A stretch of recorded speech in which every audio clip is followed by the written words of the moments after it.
យកកាទៀបពិសេសដុបមួយចាននិងទឹកដោះគោឆៃមួយកប៉ោងណានាងកណ្ដោះឆ្មាល្មមទីឲ្យញ៉ាំឲ្យហើយទេយកកាទៀបដូចគ្នាតែ2ចានទឹកដោះគោឆៃមួយកែវបាទលោកនេះបងតែមានញ៉ាំអីកាទៀបធម្មតាមួយចានទឹកសេរ៉ូទឹកកកកែវ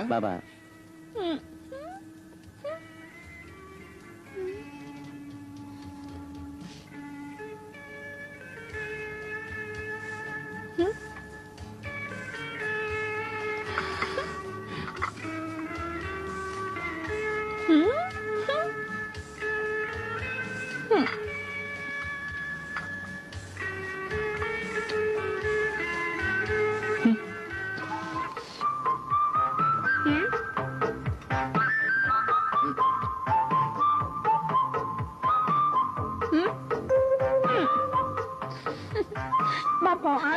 គឺយើងហៅលុបដុំមកទៅស្រស់ទៅស៊ីតាថ្ងៃនេះចង់ញ៉ាំអីញ៉ាំទៅបងប៉ៅអូនមកចង្អែតកុំឲ្យទៅវិចខ្ចប់យកទៅផ្ទះបានហើយចង់ដុបប្រមាណចានក៏គ្មានបងមិនខ្លាចដែរ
អ្នកបំរើ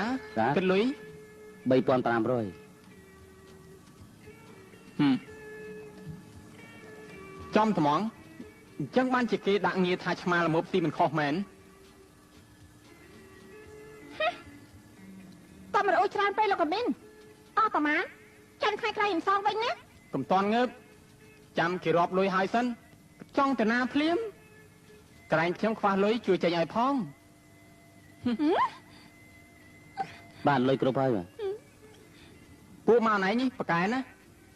សុំបីតែមួយរៀលក៏បងគ្មានសល់យកទៅផ្ទះវិញដែរបើហ៊ានហៅអីញ៉ាំបន្តទៀតហ៎បងក៏អូនឯងឲ្យនៅក្នុងហាងនេះហើយព្រោះអូនឯងជាអ្នកហៅនាងម